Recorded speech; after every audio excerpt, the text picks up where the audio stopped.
The stellar observatory aboard the research vessel Meridian hummed with quiet efficiency. As Nora Valentine adjusted the frequency parameters of her xenolinguistic array, 3 months into their survey mission in the Veil Nebula, her team had cataloged 17 distinct radio signatures from unknown civilizations, but none had proven translatable. Tonight felt different. The patterns dancing across her monitors held an almost musical quality that made her pulse quicken with anticipation. Still chasing shadows, Nora, Marcus Webb, the ship's chief engineer, set a steaming cup of coffee beside her workstation. His weathered face carried the skeptical expression she'd grown accustomed to. Over their 5-year friendship, "You've been at this for 14 hours straight, not shadows," she murmured, her dark eyes never leaving the cascading data streams. "Poetry, listen to this." She routed the translated audio through the speakers, and an alien voice filled the laboratory, melodic, haunting, speaking words her algorithms had finally cracked. The void singers call across the crystal dark, their voices weaving light through endless night. Who among the star children will answer? Marcus's skepticism melted into wonder. "That's beautiful, and definitely not a random signal." Before Nora could respond, the ship's emergency klaxons shattered the moment. Captain Morrison's voice crackled over the intercom. "All hands to stations. Unknown vessels approaching fast. This is not a drill." Through the laboratory's viewport, Nora watched sleek ships materialize from the nebulous, colorful gases, vessels of impossible elegance, their hulls seeming to bend light around them like liquid mercury. Her heart hammered as she realized the source of her intercepted transmissions was about to become very real indeed. The Meridian shuddered under some kind of energy field, and Nora felt the familiar stomach-dropping sensation of their engines cutting out. "Tractor beam," Marcus breathed. "We're caught." What followed happened too quickly for fear to fully register. Figures in form-fitting environmental suits materialized throughout the ship, not through airlocks or docking tubes, but simply appearing in swirls of silver light. Nora pressed herself against her workstation as one of the intruders approached, tall and graceful with movements that suggested both deadly skill and surprising restraint. The figure's helmet retracted with a soft hiss, revealing features that stopped Nora's breath. Humanoid, but definitely alien skin with a subtle luminescence, eyes like captured starlight, and bone structure that achieved an impossible balance between sharp and elegant. When he spoke, his voice carried the same musical quality she'd heard in the intercepted transmissions. "You are the one who has been listening to our songs," he said. The words accented, but perfectly understandable. The void touched human who speaks in frequencies of light. Yes, Nora managed, surprised by her own boldness. "I've been translating your communications. They're remarkable. Are they ceremonial?" Religious poetry, something that might have been surprise, flickered across his ethereal features. "You understand their meaning." "Partially." The linguistic structure suggests a culture that views space travel as a form of artistic expression, where navigation itself becomes a kind of... She stopped, realizing she was babbling to her captor. "Why does it matter?" The alien's expression grew complex, interest warring with what looked like disappointment. "Because you are human, and humans are supposed to be primitive." Around them, the rest of the Meridian's crew was being efficiently rounded up by the boarding party. Nora noticed with relief that the aliens used some kind of stunning weapon that rendered their victims unconscious rather than harming them. Whatever these people wanted, wholesale slaughter didn't seem to be their goal. "I am Prince Kelvon Zith of the Zelthran Empire," the alien said formally. "By imperial decree, your species has been classified as a developing civilization unsuitable for galactic contact. Your vessel will be impounded, your crew's memories adjusted, and you will be returned to your territory with no knowledge of this encounter." "Wait," Nora said urgently. "If we're so primitive, how was I able to decode your transmissions? How am I speaking to you right now in concepts that clearly translate across our species?" Kelvon paused, his luminous eyes studying her with uncomfortable intensity. "That is an excellent question." The prince gestured to one of his subordinates, speaking in their flowing native language. Nora's linguistic training allowed her to catch fragments, words that seemed to mean anomaly, study, and careful examination. Her blood chilled as she realized her fate was being decided in a language she could only partially understand. "You will come with us," Kelvon said finally. "The others will be processed according to standard protocol. But you," he hesitated, as if the words troubled him, "you require further evaluation." "Please," Nora stepped forward, surprising herself with her courage. "My crew, they're good people. Scientists, explorers. They were just doing their jobs. Their memories will be gently adjusted. They will wake up believing they experienced equipment malfunctions in the nebula and were forced to return home. No harm will come to them." Kelvon's tone suggested he was accustomed to being obeyed without question. "You, however, present complications."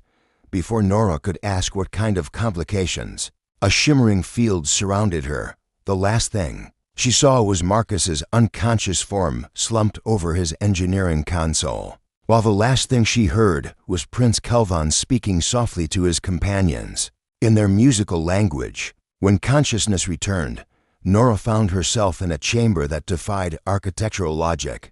The walls seemed to curve impossibly, their surfaces displaying what looked like living star charts that shifted and flowed like slow-motion waterfalls of light. She lay on something that felt like a cloud but provided perfect support, wearing clothes that definitely weren't her uniform, a simple tunic and trousers made from fabric that seemed to adjust its temperature to her comfort. "You're awake."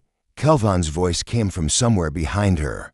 "I was beginning to wonder if our transport fields had damaged your neural pathways." Nora sat up carefully, her head spinning slightly. The prince stood near what might have been a window, though instead of space beyond, it showed a garden of impossible beauty, trees with crystalline leaves that chimed softly in an unfelt breeze, flowers that glowed with their own inner light. "Where am I?" "My private quarters aboard the flagship Astral Symphony." He turned to face her, and in the chamber's soft light, his alien features seemed even more striking. "You are likely the first human to see the interior of a Zelthran vessel." "Lucky me," Nora said dryly, then winced at her own sarcasm, antagonizing. Her captor probably wasn't wise, but Kelvon's expression held something that might have been amusement. "Indeed, though I suspect you might find the experience educational."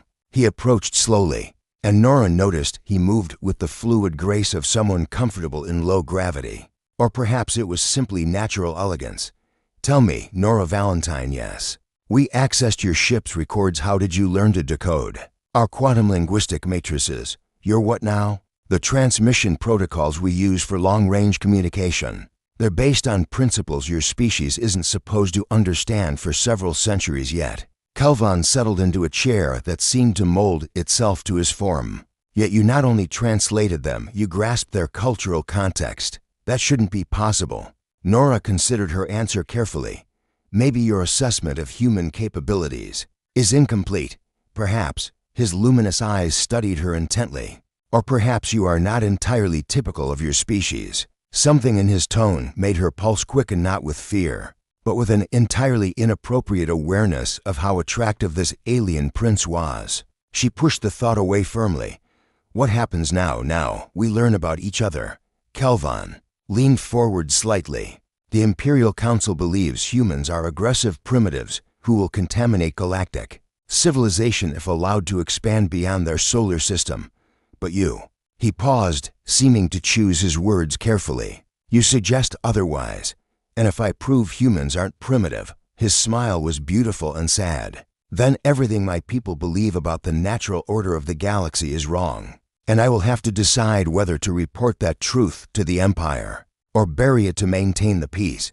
As Nora met his starlight eyes, she realized her situation had just become infinitely more complicated. She wasn't just a prisoner of an alien empire, she was a catalyst for a choice that could reshape the relationship between species. And the prince making that choice was looking at her with an expression that had nothing to do with duty and everything to do with dangerous, impossible attraction. The stars beyond the impossible garden seemed to pulse with new significance, as if the universe itself was holding its breath to see what would unfold between a human linguist and an alien prince caught between worlds. Duty, and the growing certainty that everything they'd been taught about each other was beautifully, catastrophically wrong. Retriclod can make mistakes, Please double-check responses. Prince Kelvon Zith had never questioned the fundamental truths of his existence until a human woman translated Zeltharan poetry with tears in her eyes. Now, watching Nora examine the living art galleries of his flagship, he found every certainty. His tutors had instilled crumbling like sand castles before an inevitable tide. This is impossible, she breathed, her fingers hovering over a sculpture that responded to her presence by shifting through spectrums of color, the quantum resonance required to create matter that responds to consciousness. We theorized about this, but never imagined it could be achieved so elegantly. Kelvon's throat tightened. According to imperial doctrine, humans weren't supposed to understand quantum resonance for another 300 years. You have theoretical frameworks for consciousness-responsive matter? Dr. Yamamoto at the Titan Research Institute published papers on it 5 years ago. Mostly dismissed as impossible fantasy, but the mathematics were sound. Nora's eyes lit up with intellectual excitement that made something flutter dangerously in Kelvon's chest. How long have your people been working with these principles? 12,000 years, he admitted, watching her face transform with wonder rather than the primitive fear or aggression he'd been taught to expect from humans. They had been conducting these conversations for 6 days now officially.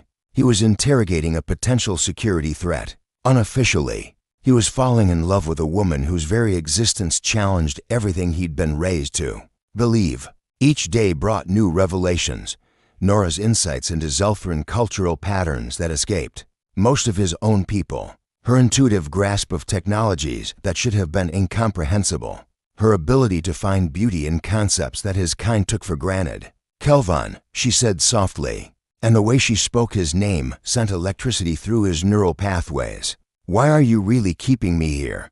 He turned away from her perceptive gaze, ostensibly to adjust the chamber's atmospheric controls, but really to hide the conflict he knew was written across his features. The Imperial Council requires a comprehensive assessment of human capabilities. That's not what I asked. The prince closed his eyes, remembering his duty, his people. The weight of an empire that had maintained peace through careful isolation from younger species. When he opened them, Nora had moved closer, her dark eyes searching his face with an intensity that made his breath catch. I keep you here because when you speak about the stars, you sound like our ancient poets, he said, quietly, because you understand concepts that should be alien to your kind, because everything I was taught about humans crumbles when I look at you. She reached out tentatively, her fingers brushing his luminescent skin. Where she touched him, tiny sparks of bioluminescence flickered, a responses people experienced only with potential mates. From the way her pupils dilated, she felt something too. What if, she whispered, everything your people were taught about humans is as wrong as everything my people assume about alien civilizations? Before he could answer, the chamber's communication array chimed with an urgent priority signal. Kelvon stepped back reluctantly, his hand moving to the control interface. Ambassador Thane Korath's stern visage materialized in the air between them, his silver eyes immediately fixing on Nora with undisguised suspicion. Prince Kelvon. Korath's voice carried the formal chill of imperial authority. I trust your interrogation of the human subject proceeds according to protocol. The subject has proven unexpectedly complex, Ambassador, Kelvon replied carefully. Additional time may be required for complete evaluation. Korath's expression sharpened. Indeed, which is why I am personally coming aboard to oversee the conclusion of this matter. I arrive within the hour. The communication ended, leaving Kelvon and Nora staring at each other with growing dread. Korath was the architect of the human classification protocols, a brilliant politician who had built his career on the doctrine that younger species must be protected from galactic civilization until they achieved proper development benchmarks. He would not appreciate evidence that challenged his life's work. He'll order my termination, won't he? Nora asked with remarkable calm. Not termination, Kelvon said heavily. Memory extraction followed by neural reconditioning. You would live, but everything that makes you who you are would be adjusted to fit imperial classifications. And if you refuse his orders? Kelvon's laugh held no humor. Then I face charges of compromising imperial security and potential sympathies with primitive species. The penalty is exile to the void coloniza. Death sentence for someone of my physiology. Nora moved to the impossible window, gazing out at the star field beyond. So we're trapped by fear. Your people's fear of change, my people's fear of the unknown. There may be another way. Kelvon joined her at the window, his reflection mixing with hers in the crystalline surface. Ancient Zelthran texts speak of the Unity prophecy, a time when the barriers between species would dissolve through understanding rather than conquest. Most scholars dismiss it as mythology, but you don't. He gestured to where their hands rested side by side on the window frame, his bioluminescent responses creating patterns of light around her fingers. Zelthran biochemistry only reacts this way to compatible genetic templates. According to our science, no alien species should trigger these responses. Maybe your science doesn't account for connection that transcends biology, Nora suggested. Softly, or maybe, Kelvon said, turning to face her fully. The prophecies were more literal than we believed. The moments stretched between them, heavy with possibility and impossibility in equal measure. Then the chamber's entry portal chimed, and Ambassador Korath stepped through with 3 armed escorts, his silver robes flowing around him like liquid metal. Prince Kelvon. Korath's gaze moved between them with calculating intelligence. Step away from the human. Immediately, Ambassador. If you would allow me to explain. There is nothing to explain. Korath's voice cut like ice. You're bioluminescent. Responses are clearly visible, and the security recordings of your conversations leave little doubt about your compromised state. One of the escorts moved toward Nora, but Kelvon stepped between them, his own hand moving to the ceremonial blade at his side. She remains under my protection. Your protection? Korath's laugh was sharp with political calculation. Prince Kelvon, you forget yourself. This creature represents everything dangerous about uncontrolled contact with primitive species. Look, how quickly she has corrupted your judgment, made you forget your duty to your people. My duty is to seek truth, Kelvon replied steadily. And the truth is that this woman understands concepts that challenge every assumption we've made about human development. Understanding can be programmed, responses can be conditioned. Korath dismissed. What matters is maintaining the stability that has kept our empire peaceful for millennia. Peace built on lies. Nora spoke for the first time since Korath's arrival, her voice calm but carrying an edge that made everyone in the room tense. Stability maintained by refusing to acknowledge inconvenient realities. Korath's eyes narrowed. Dangerously, the human speaks as if it has some understanding of galactic politics. She understands that fear makes cowards of us all, Kelvon said quietly, including those who claim to lead. The accusation hung in the air like a challenge. Korath's expression hardened, and when he spoke again, his voice carried the full weight of imperial authority.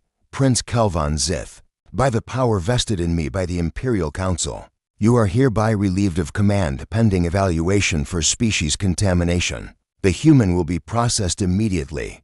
As the escorts moved forward, Kelvon made a choice that would echo across the galaxy. His ceremonial blade sang from its sheath, not to threaten but to mark a line he would not cross. Then you will have to go through me, Ambassador, and I suspect that will prove more difficult than you anticipate. In the crystalline window, the stars seemed to pulse with anticipation, as if the universe itself recognized that something fundamental had just shifted in the careful balance between species duty and the dangerous possibility that love might truly transcend the boundaries that kept civilizations apart. Ambassador Thane Korath had spent 3 centuries perfecting the art of political survival, but nothing in his extensive experience had prepared him for watching a Zelthran prince defend a primitive human with the intensity of a bonded mate. As security footage played across his private office's holographic displays, showing Kelvon's bioluminescent responses to the human female, Korath felt the first stirrings of something he rarely experienced: genuine uncertainty. Analysis complete. Ambassador, his aide announced, her silver features impassive. The prince's biochemical markers indicate a 97% compatibility rating with the human subject. Impossible, Korath muttered. But the data streams flowing across his screens told a different story. Zeltharan bonding responses were supposedly species-specific, evolved over millions of years to ensure genetic compatibility. For them to activate with an alien, run the analysis again. Check for contamination, external influences, anything that could explain these readings. Already completed, sir. The responses appear entirely natural. Korath leaned back in his crystalline chair, mind racing through political calculations. If Prince Kelvan's attraction to the human became public knowledge, it would validate every argument the integration faction had been making for decades. Worse, it might actually prove the ancient prophecies that his own policies had spent centuries suppressing. Sir, his aide's voice carried a note of concern. The Imperial Council is expecting your recommendations regarding the human situation. Schedule a private meeting with Scholar Valdris, Korath said finally, and ensure absolute discretion. If word of this reaches the Council before I understand its implications, 2 hours later, Scholar Valdris materialized in Korath's office, through a secured transport beam, her ancient frame moving with the careful precision of someone who had lived through 12 centuries of galactic history. Her eyes, the deep purple of aged starlight, studied the ambassador with uncomfortable insight. You're troubled by the Unity prophecy, she said without preamble, settling into a chair that adjusted itself to her preferences. I can see it in your neural emanations. The Unity prophecy is mythology, Korath replied tersely. Political poetry designed to give hope to those who dream of impossible futures, is it? Valdris gestured, and the office's walls transformed into displays showing ancient Zeltharan texts. Consider the exact wording. When star children find voice among the void singers, when alien hearts beat in harmony with our own, the barriers that divide shall dissolve like morning mist. Before the twin suns, Korath studied the flowing script, his political instincts warring with genuine curiosity. Poetic metaphor, nothing more. Then explain this human's ability to decode our quantum linguistic matrices. Explain Prince Kelvan's bonding responses. Explain why every predictive model about human development has proven conservative by several centuries. Valdris leaned forward, her ancient eyes boring into his. Or admit that your entire career has been built on suppressing evidence. That challenges imperial doctrine. My career has been built on maintaining peace. Korath snapped, then caught himself, emotional. Displays were beneath a diplomat of his stature. The integration of primitive species has historically led to chaos, exploitation, and war. Our isolation protocols exist for good reason. Do they? Valdris waved her hand again, and the displays shifted to show historical records. Review the actual data. Thane, in every case where we've made contact with younger civilizations, violence has resulted not from their primitiveness, but from our assumptions about their primitiveness. The records were damning in their clarity. First contact with the hegemony of Tal had devolved into 3 centuries of war, because Zeltharan negotiators had assumed the Tal were incapable of understanding complex diplomatic concepts. The crystalline concordat had nearly been destroyed when imperial scientists had dismissed their unique approach to consciousness transfer as impossible primitive mysticism rather than a genuinely innovative technology. You're suggesting that our protection protocols are actually the cause of the conflicts we seek to prevent, Korath said slowly. I'm suggesting that fear makes us see primitiveness where we should see difference, Valdris replied, and that the human in Prince Kelvan's custody represents the first opportunity in centuries to break that cycle. Before Korath could respond, an urgent communication signal interrupted them. The holographic form of Admiral Xylix, commander of the Imperial fleet, materialized between them with news that made Korath's blood chill. Ambassador, we have a situation developing. Long-range sensors detect a human fleet approaching the border of Zeltharan space. 47 vessels, including what appear to be heavily armed military craft. Invasion force. Korath asked, his mind immediately jumping to worst-case scenarios, unknown. They're broadcasting diplomatic frequencies and requesting permission to negotiate for the return of their missing survey vessel. Admiral Xylix paused meaningfully. The vessel commanded by the human currently in Prince Kelvan's custody. Korath felt the careful structure of his political calculations beginning to collapse. How did they track us? Human navigation technology shouldn't be capable of pursuit through the Veil Nebula. That's what concerns me, Ambassador. Either our intelligence about human capabilities is severely outdated, or Xylix hesitated, or they've received help from someone with access to Zeltharan navigation data. The implication hung in the air like a toxic cloud. Someone within the Empire had assisted the human someone with access to classified information and advanced technology. Korath's political instincts immediately began cataloging possibilities, but one stood out with uncomfortable clarity. The integration faction, he said quietly. They've been arguing for open contact with younger species for decades. More than arguing, Scholar Valdris interjected, acting. There are members of the Imperial Council who believe the isolation protocols have outlived their usefulness. A new communication signal interrupted them, this one carrying the highest priority codes. Emperor Zaldis himself materialized in the chamber, his ancient form radiating the barely controlled power that had ruled the Zeltharan Empire for 2 millennia. Ambassador Korath. The Emperor's voice carried harmonics that made the office's crystal walls resonate. Explain to me how a primitive human fleet has managed to penetrate our border defenses. Your Imperial Majesty, the situation is complex. Korath struggled to find words that wouldn't sound like excuses. It appears our assessments of human technological capabilities may require revision. Indeed, the Emperor's expression gave nothing away. And what of the human currently aboard Prince Kelvan's vessel?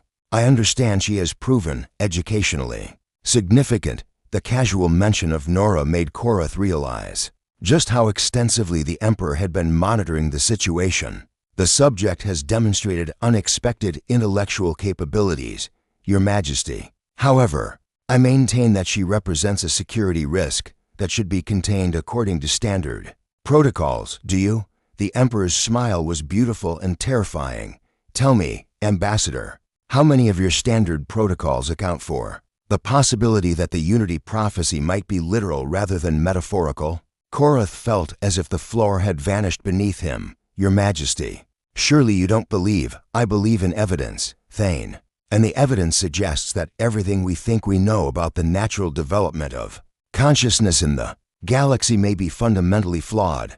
The Emperor's image moved closer, his ancient eyes studying Korath with uncomfortable intensity. Which raises the question, do we continue to base our policies on outdated assumptions? Or do we have the courage to face the possibility that we've been wrong? The political consequences of admitting error on this scale will be less catastrophic than the consequences of continuing to be wrong.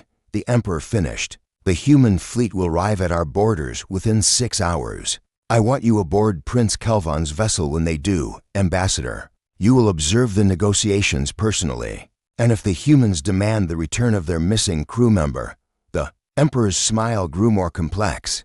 Then we will discover whether the Unity prophecy speaks of political alliance or something far more profound. As the communication ended, Korath found himself alone with Scholar Valdris and the uncomfortable realization that his entire worldview was about to be tested by forces beyond his control. The Unity prophecy, which he had spent his career dismissing as mythology, suddenly seemed less like ancient poetry and more like an instruction manual for a future. He was no longer certain he wanted to prevent Dot in the depths of space. 47 human vessels continued their approach toward Zeltharan territory, while aboard the flagship Astral Symphony, a prince and a linguist prepared to become the catalyst for changes that would reshape the galaxy whether the galaxy was ready or not.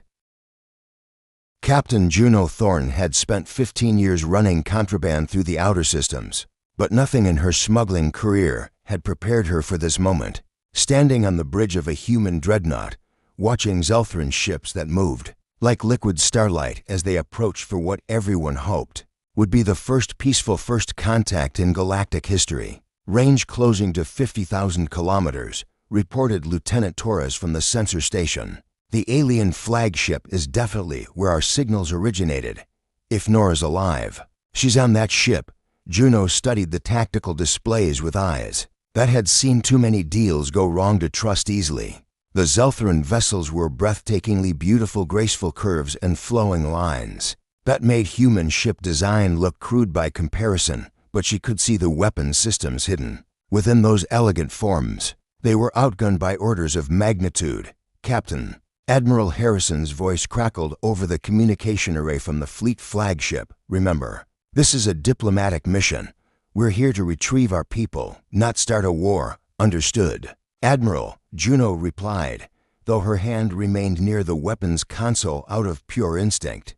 But if they've harmed her, she didn't finish the threat. Nora Valentine had been her closest friend since their academy days. The brilliant linguist who had somehow seen potential in a street kid from the Saturn colonies. When the Meridian had returned with memory gaps and stories about equipment failures, Juno had known immediately that something was wrong. It had taken weeks of investigation and calling in favors from her less legitimate contacts to piece together what had really happened. Captain Thorne, a new voice filled the bridge alien. Musical, but speaking perfect standard. This is Prince Kelvon Zith of the Zeltheran Empire. I request permission to come aboard your vessel for negotiations. The bridge fell silent. First contact protocols demanded that meetings take place on neutral ground. But there was no neutral ground in interstellar space. Allowing an alien aboard their ship was either an unprecedented gesture of trust or a perfectly laid trap. Granted, Prince Kelvon, Juno said after a moment's hesitation. But I want proof that my people are safe before any formal discussions begin. Of course, I will bring Dr. Valentine with me as demonstration of good faith. 20 minutes later, Juno stood in the docking bay watching a transport that seemed to be made of crystallized light itself settle onto the deck with impossible grace. When the boarding ramp extended, her breath caught in her throat. Nora emerged first, alive and apparently unharmed, followed by the most beautiful alien Juno had ever imagined, tall, luminescent, moving with fluid elegance that made her think of poetry in motion. Juno, Nora ran across the bay and threw her arms around her friend. How did you find us? Trade secrets, Juno murmured, studying Nora carefully. Her friend looked different, not harmed, but changed in some fundamental way. There was a confidence in her posture, a light in her eyes that spoke of discoveries that had transformed her understanding of the universe. Are you all right? Did they hurt you? Hurt me? Nora glanced back at Prince Kelvon, and Juno caught an exchange of looks that made her eyebrows rise. Juno, they've shown me wonders beyond imagination. Their art, their science, their poetry, it's like nothing we ever dreamed possible. Poetry doesn't excuse kidnapping, Juno pointed out. Though she was relieved to see Nora's obvious enthusiasm, Prince Kelvon approached with careful, non-threatening movements. Captain Thorne, I apologize for the circumstances of our first contact. The protocols my people follow for younger civilizations are cautious to the point of paranoia. Younger civilizations, Juno's military instincts bristled at the condescension. We may not have your pretty ships, but we're not children, no. Kelvon agreed quietly, you're not. Which is why everything my people believe about galactic development may be fundamentally wrong. Before Juno could ask what he meant, alarms began blaring throughout the ship. Lieutenant Torres's voice cut through the noise. Captain, we've got multiple contacts dropping out of hyperspace. Zeltheran ships, but not from the diplomatic fleet. Through the docking bay's viewports, Juno watched a dozen new vessels materialize, these ones lacking the graceful beauty of Kelvon's ships, instead radiating predatory menace despite their elegant lines. Military patrol, Kelvon said grimly, his hand moving to a communication device at his belt. Ambassador Korath must have decided that diplomacy is too dangerous. Can you call them off? Juno demanded. I can try. Kelvon activated his communicator, speaking rapidly in his flowing native language. The response, when it came, was sharp and clearly negative. They refuse to acknowledge my authority. I've been declared compromised by human contact. The tactical situation deteriorated rapidly. The new Zeltheran ships began taking positions around the human fleet, their weapons powering up in clear threat displays. Admiral Harrison's voice filled the communications array. All ships, defensive positions. Do not fire unless fired upon. This is exactly what Korath wanted, Nora said angrily. An excuse to classify humans as aggressive and dangerous. Then, we don't give him one, Juno decided. She activated the ship-wide intercom. All hands, stand down from weapons. Repeat, all weapons systems offline. Captain, Torres stared at her in shock. We're sitting ducks. We're proving a point, Juno replied. Prince, can your ships see our weapons status? Yes. You're disarming completely. Kelvan's expression showed surprise and something that might have been admiration. We came here for our people, not for war. If your military wants to fire on unarmed vessels, that says more about them than it does about us. For several tense minutes, the two fleets faced each other across the void, one bristling with weapons, the other deliberately vulnerable. Then something unexpected happened. Other Zelthran ships began appearing, these ones moving to position themselves between the military patrol and the human fleet, the integration faction. Kelvan breathed. They've been waiting for this moment. A new voice filled the communication channels, older, carrying authority that made even the military ships hesitate. This is Counselor Velter of the Imperial Integration Committee. Prince Kelvan. Are the humans acting with hostile intent? No, Counselor. They've completely disarmed their weapons as a gesture of peaceful intent. And yet Ambassador Koroth's reports suggest they represent a clear military threat to Imperial security. Juno stepped forward, knowing this might be humanity's only chance to speak for itself. Counselor Velter, this is Captain Juno Thorne of the Earth Federation. We came here with one purpose, to retrieve our missing crew members. We have no interest in conquest, exploitation, or conflict with your people. Yet you tracked our vessels through space. That should be beyond your navigational capabilities. Juno glanced at Kelvan, who nodded slightly. We had help from friends who believe that first contact shouldn't happen through kidnapping and memory alteration. The admission sent ripples of shock through both fleets. Juno had just publicly acknowledged that members of the Zelthran Empire had assisted humans in penetrating their own borders, and accusation that could trigger political upheaval. Interesting, Counselor Velter said dryly. And what do you hope to achieve now that you're here? Understanding, Nora said, stepping forward. For the past week, I've learned that our species aren't as different as either of our governments believes. We share more than just basic curiosity about the universe. We share ways of thinking, of feeling, of creating meaning from chaos, dangerous contamination. Came a new voice, Ambassador Koroth himself, his tone coldly furious. Counselor, this proves exactly why contact protocols exist.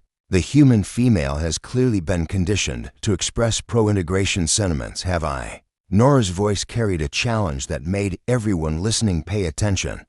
Or have I simply been allowed to think freely for the first time in days? Kelvan, tell them about the poetry translation. Tell them about the consciousness responsive art. Tell them about the biochemical bonding responses. The silence that followed was profound, even across species barriers. Everyone understood that something significant had just been revealed. Biochemical bonding responses. Counselor Velter's voice carried sharp interest. Prince Kelvan, explain. When Kelvan spoke, his words transformed the entire diplomatic situation. Counselor, this human woman triggers the same neurochemical reactions that occur with potential mates of our own species. According to our science, this should be impossible. The implications hit both fleets simultaneously. If a human could trigger Zelthran bonding responses, it suggested compatibility on levels that neither species had imagined possible. More than that, it gave credence to prophecies that political leaders on both sides had spent centuries dismissing. As mythology, the Unity prophecy, someone whispered over an open channel. This changes everything, Counselor Velter said slowly. Ambassador Koroth, your recommendations? Koroth's response was sharp with barely controlled rage. Immediate memory alteration of all human personnel, neural reconditioning of the prince, and classification of this incident under the Galactic Security Act. And your recommendation? Prince Kelvan. Kelvan looked at Nora, then at Juno, then at the human fleet that had risked everything to retrieve their missing crew member. When he spoke, his words carried the weight of a decision that Zara Quinn materialized on the bridge of the human flagship in a swirl of temporal energy that left everyone staring in shock. She appeared to be a child of perhaps 12 years, but her eyes held the weight of futures yet to be born. Most startling of all were her features, an impossible blend of human and Zelthuran characteristics that made her parentage unmistakably clear. "I'm sorry to interrupt," she said in a voice that carried harmonics no purely human throat could produce, "but I really need to stop you all from making the biggest mistake in galactic history." Admiral Harrison was the first to recover his voice. "Security, unknown intruder on the bridge." "Wait," Nora stepped forward, studying the child with growing wonder. "Those biorhythmic patterns, the cellular resonance, you're not just mixed heritage, are you? Your temporal displacement." Zara smiled, the expression heartbreakingly familiar despite her alien features. "Hello, Mom." "Hi, Dad." She looked between Nora and Prince Kelvon with affection that transcended species boundaries. "Though I suppose you haven't figured that part out yet." The bridge erupted in chaos, voices demanding explanations, weapons being drawn, communication, arrays lighting up with frantic messages between ships. Through it all, Zara stood calmly at the center of the storm, waiting for the adults to stop panicking long enough to listen. "Enough." Kelvon's voice carried harmonic frequencies that cut through the noise like a blade through silk. In the sudden quiet, he stepped toward the impossible child who had claimed them as parents. "Explain." "Now, in 37 hours, the Imperial Council votes to activate the purification protocol," Zara said simply. "Every human in this fleet dies. Earth's solar system gets quarantined behind energy barriers that won't be broken for 6 centuries. And the Zelthuran Empire retreats into isolation, so complete that both our species stagnate into extinction." "That's impossible." Ambassador Koroth's voice came over the communication array from his own vessel. "The purification protocol was declared theoretical only. It has never been authorized for actual deployment." "It will be," Zara replied sadly. "The fear of change is stronger than the promise of growth. Unless," she looked directly at Nora and Kelvon, "unless you just stop pretending that what's happening between you is just biochemical curiosity." Juno found her voice first. "Are you saying that a romantic relationship between two people can prevent galactic extinction?" "I'm saying that love has always been the force that breaks down barriers," Zara replied, "but it has to be declared, acknowledged, fought for. Hidden love changes nothing. Public love changes everything." Before anyone could respond, new alarms began sounding. Through the viewports, massive shapes were emerging from hyperspace Zelthuran dreadnoughts that dwarfed even the elegant vessels already present. These ships radiated the kind of power that could sterilize solar systems. "The Imperial Enforcement Fleet," Kelvon said grimly. "They're not here to negotiate." Emperor Alva's image materialized simultaneously on every ship in both fleets, his ancient features carrying the weight of absolute authority. "Citizens of the galaxy," his voice resonated with harmonics that suggested barely restrained power. "You are witnessing a crisis point in galactic development. The question before us is simple. Do we allow uncontrolled contact between species to threaten the stability that has maintained peace for millennia? Or do we take decisive action to preserve the natural order?" "Natural order." Nora stepped forward, her voice carrying despite the lack of amplification. "Your Majesty, with respect, there's nothing natural about forcing intelligent species to develop in isolation." The Emperor's gaze fixed on her through the holographic display. "The human speaks as if she understands galactic politics." "I understand that fear makes cowards of us all," Nora replied, echoing words Kelvon had spoken days earlier, including "emperors." Gasps echoed across multiple bridges. No one spoke to Emperor Zalvis with such directness and survived. But instead of anger, something that might have been amusement flickered across the ancient ruler's features.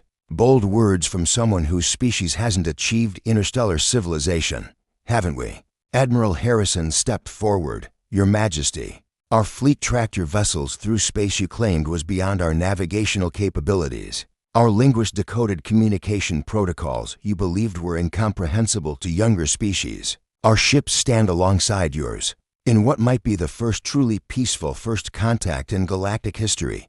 "Peaceful?" The Emperor's expression darkened. "My intelligence reports suggest otherwise. Prince Kelvon has been compromised by human contact."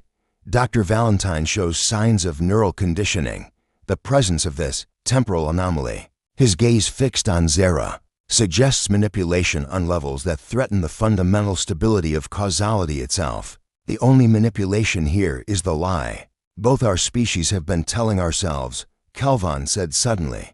He moved to stand beside Nora, his hand finding hers with a gesture that sent bioluminescent patterns rippling across his skin. The lie that different means dangerous, that connection across species boundaries is impossible. Prince Kelvin, Ambassador Koroth's voice carried warning. You are in violation of Imperial genetic security protocols. Step away from the human immediately. No, Kelvin's voice carried new strength. I am Kelvin Zith, heir to the Zelthran throne, and I formally request political asylum with the human fleet. The declaration sent shockwaves through both fleets. A Zelthran prince defecting to a supposedly primitive species violated every assumption about galactic hierarchy. My son, the Emperor's voice carried genuine pain. You don't understand what you're throwing away. I understand that I'm choosing growth over stagnation, Kelvin replied. Love over fear, the future over the past. And what future is that? Emperor Zelthus demanded.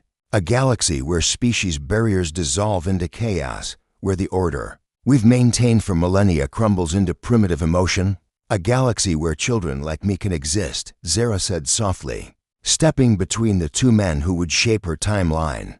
Where the best of both species combines to create something neither could achieve alone. She held up her hands, and everyone watching could see the impossible sight. Human fingers tracing Zelthran, light patterns in the air, creating art that belonged to both species and neither. In my timeline, she continued, this moment goes one of two ways. Either fear wins, and both species retreat into isolation until we forget how to dream of something bigger than ourselves, or love wins, and the galaxy becomes something wonderful beyond imagining. Emperor Zelthus studied the child who claimed to be his future granddaughter, his expression cycling through disbelief, calculation, and something that might have been hope. The genetic compatibility you represent should be impossible. Most beautiful things are impossible until they happen, Nora said quietly. Your Majesty, I've spent a week learning about your people's art, their science, their poetry. The greatest discovery I made wasn't about alien technology or alien culture. It was about how similar we are in the ways that matter most. And what ways are those? We both reach for the stars because we're lonely, Nora replied. We both create beauty because we need to believe existence has meaning. We both fall in love because connection is stronger than fear. She squeezed Kelvin's hand, feeling the warm pulse of bioluminescence that responded to her touch. Your son didn't betray your people by caring about me. He honored them by proving that Zelthran hearts are large enough to embrace the universe. The silence that followed was broken by an unexpected voice. Counselor Velter of the Integration Committee, Your Imperial Majesty, I formally invoke Article 7 of the Imperial Charter. The Integration Committee requests a full council vote on repealing the isolation protocols. Denied, the Emperor said immediately. The risks are balanced by opportunities. Another voice interrupted. Scholar Valdris materialized via hologram alongside the Emperor. Your Majesty, the Unity prophecy was never mythology.